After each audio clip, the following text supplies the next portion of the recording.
My dad and I just got our hands on an SR250, and it's just a single cylinder 250, and this 250 has been sitting around for a really long time. We really don't know how long it's been sitting around, but I mean, just taking one look at the carb, you can tell it's, you know, there's a little bit of rust.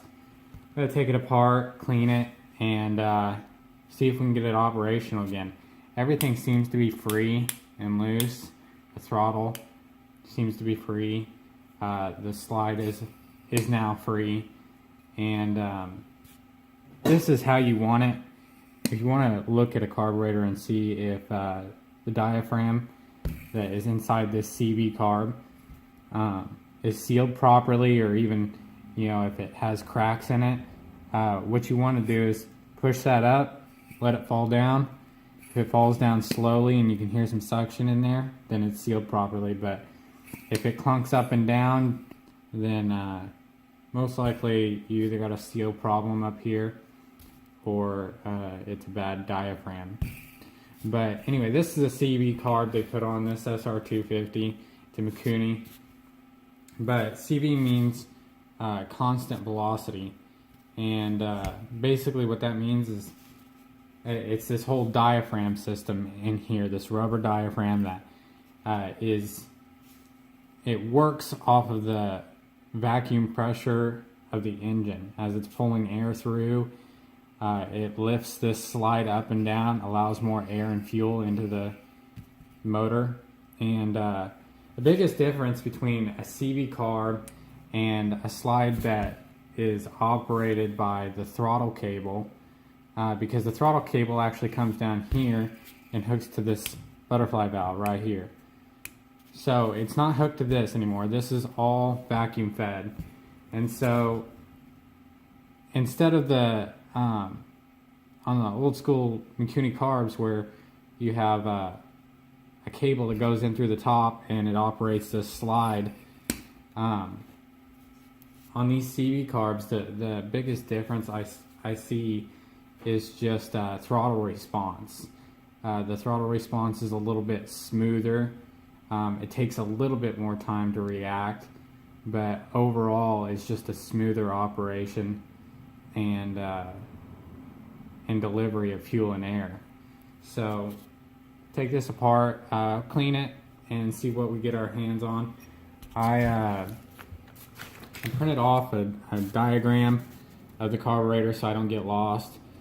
There's all kinds of parts in here that I want to make sure that I get completely out of the carburetor before I start cleaning. You never want to blow compressed air into a fully loaded carburetor, because you could damage the diaphragm like I was just talking about at the top. It's made of very delicate rubber and can be torn very easily, especially with compressed air that's being blown through there. So you want to make sure and get everything that you can, all the parts, out of the carburetor before you clean it. I have some protection glasses, because when you're spraying the carb spray, it's very caustic stuff, gets in your eyes and it will burn and it will not be good. So make sure you keep your eyes protected. Also wear gloves if you can. When using this carb spray, you want to make sure and pull all rubber pieces off, all fuel lines, the rubber diaphragm. Put that in a plastic bag or somewhere else so that it has no chance of coming in contact with this carb cleaner, because that carb cleaner will eat straight through rubber. So you just want to make sure that you have all parts that are rubber put up. Now, the thing with these carburetors, especially when they've been sitting, or you know, they get heated up, and just over time, these Phillips heads, they don't like to come out. And so you either got to get a lot of downward pressure with your screwdriver while turning, which I'm not going to get with this.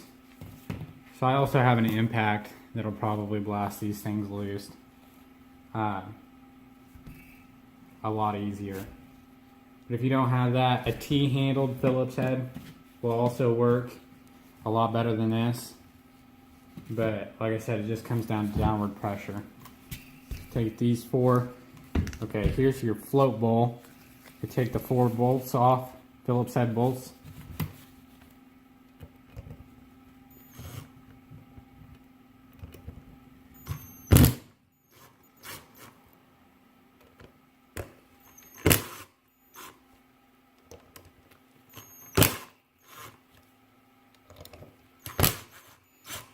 As you can see, the impact makes it really easy pulling these off.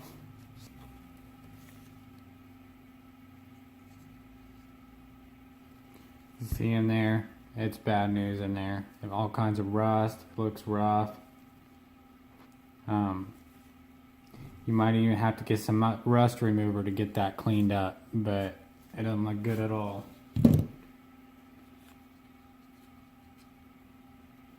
In here you got all kinds of junk just clogging it all up.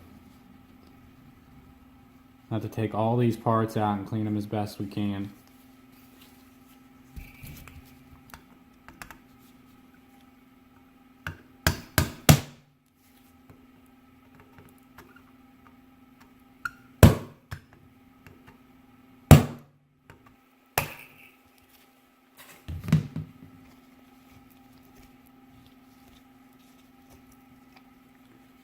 Pull that pin out. I had to use a punch and a flathead to get that one out because it's all rusted up.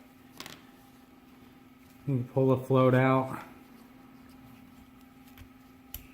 This is so gummed up that it's just absolutely horrible.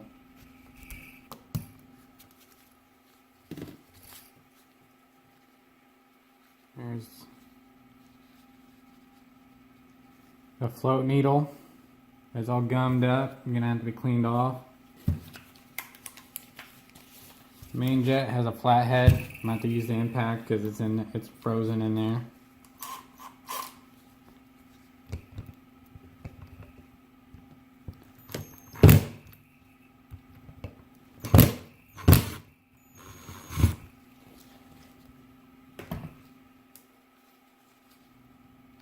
It actually looks pretty clear, which is surprising. You see straight through that. We'll still clean it up, put it in a glass of carb spray.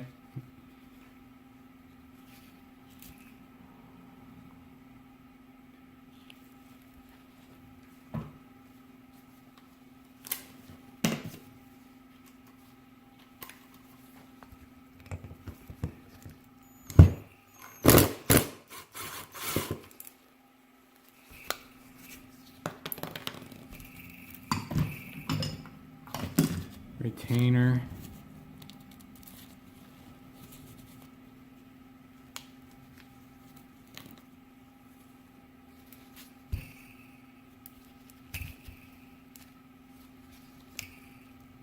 I don't even know if we'll be able to get that out. Guess we'll have to see.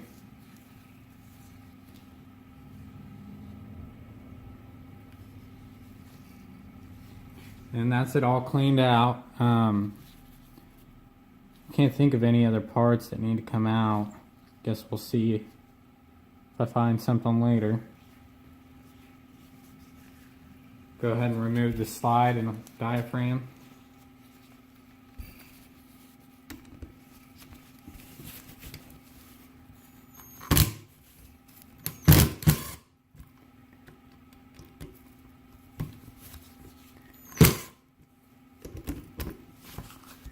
Now there is a spring in here.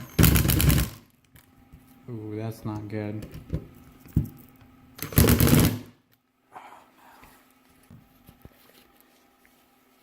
So what I did on this was took a drill bit that was quite a bit smaller than the hole that the screw goes in, and I drilled the center of it out. I made sure you got to keep it completely straight, and then it kind of loosened it as I did that, and so now I'm able to unscrew it. You just gotta be careful because you damage the thread if you drill it too close to the threads. Used a pair of vice grips also to help me move it out of there.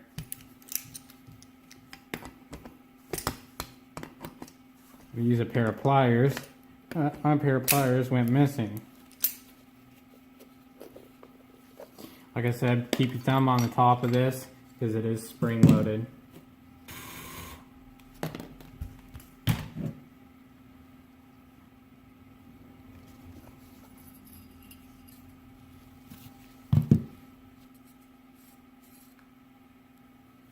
With this spring in there, pretty heavy duty from what I've seen on other carbs. These diaphragms, they're stuck in this little ridge. And the thing is, when they get cold, they like to contract or not go back in the same place. So you really want to, either get the job done in the same day so that it'll go back in the way it came out, or keep the diaphragm in a warm place until you're ready to put it back in. But it looks in real good shape. I don't see any cracks. It's not damaged in any way, so that's good. That's really good. Also, some Phillips heads down in here, and that is how you would take the needle out and adjust it. I'm not gonna get into that. It's clean in there. Really no reason to take it out. I'll clean this part, but that should do it for now. Like I said, put that diaphragm somewhere safe so that it doesn't get damaged by the carb spray. And don't ever put carb spray in here while it's fully loaded or while it's on the bike trying to get it cleaned out. You'll just get it sprayed in there and it'll do its damage even still. So next thing we're gonna pull out is this choke. Let's see what size that is.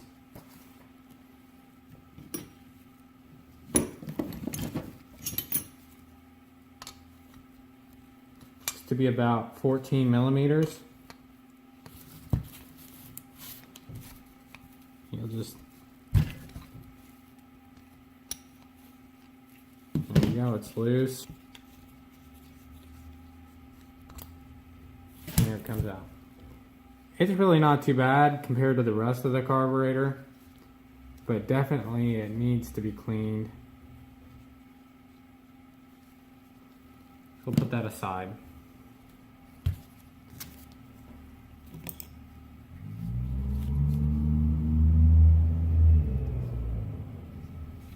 The inside of it looks pretty decent.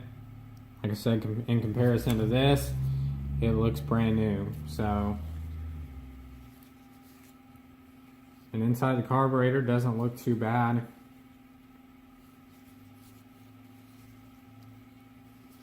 Real simple carburetor. You know what? I missed the idle jet that's way in there. Let's see if we can't get that out.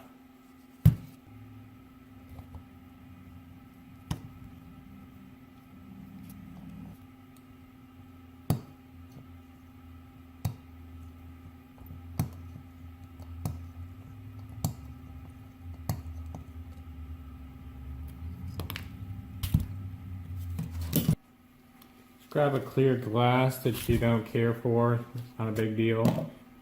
Throw some spray into it. Drop the jets in. Just let them soak.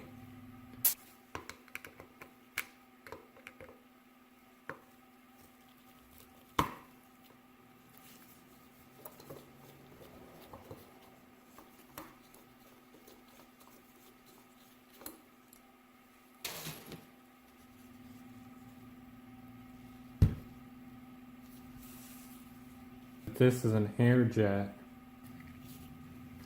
It looks nice and clean, so I'm just going to put it right back in.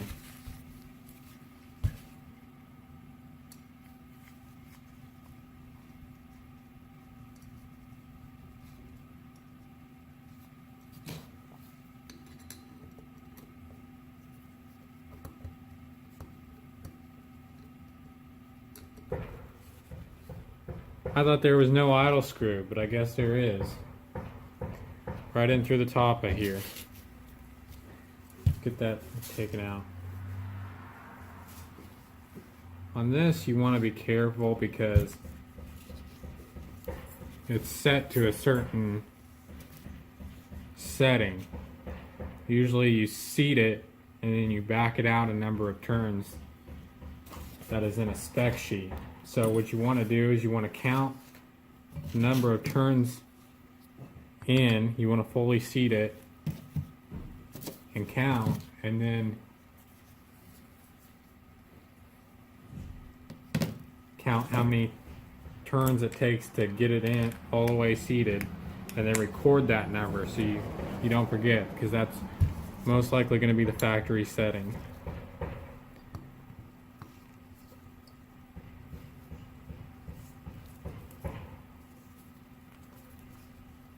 One,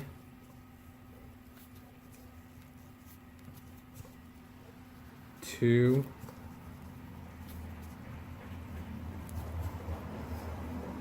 three, four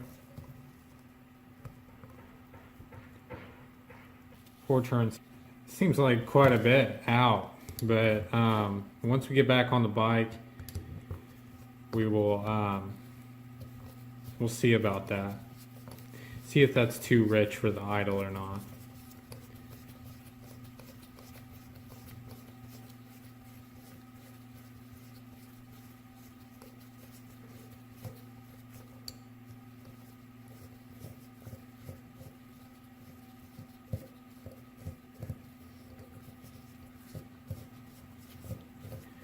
So most of these have a spring and a washer.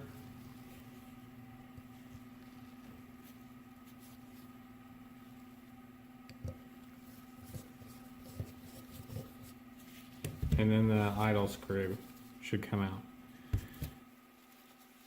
Yep, you got the washer right there, you got the spring, and then screw.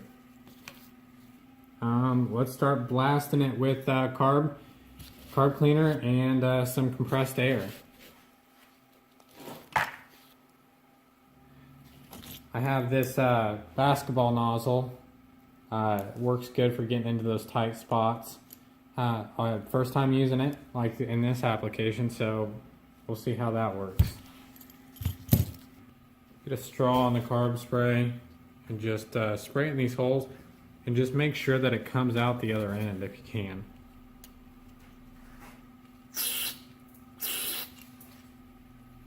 It's not coming out anywhere, so that's not good.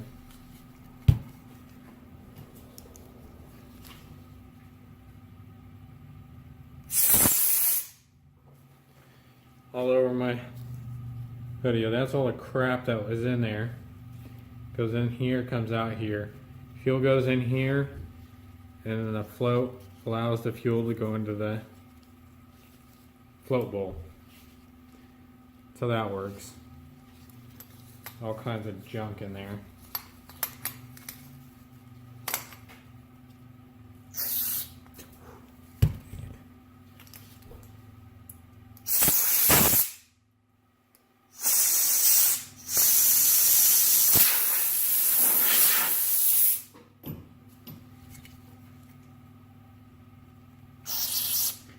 See that? That's how it should be. Should be carb spray coming out everywhere.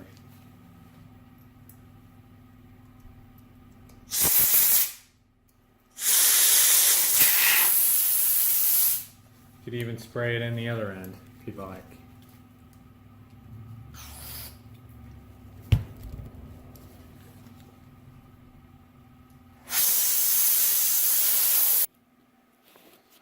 Okay, now we're putting everything back together in the reverse order that we took it apart. The float back in, and it it's free. And then install your jets.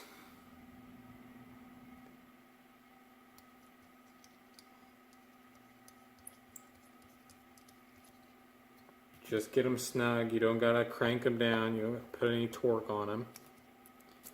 snug. And same with the idle. Drop it down in there and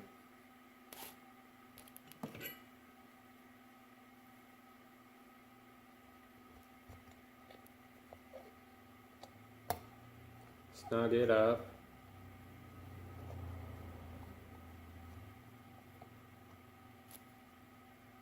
Right there.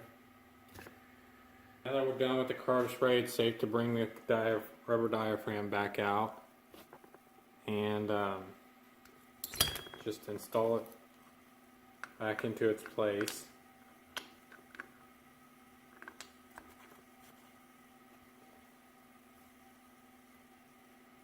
Press all corners back into the groove on the top of the housing. But like I said, it likes to shrink.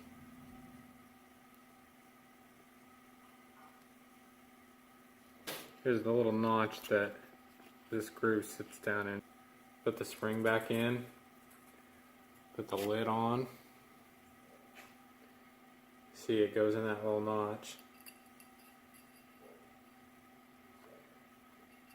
Be very careful to keep the lip down into those grooves. That's what seals it. And then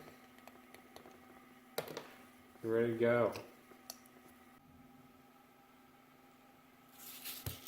Make sure that the piston slides up and down slowly, and you can hear the vacuum before it hits the bottom of it, just to make sure that it's actually sealed.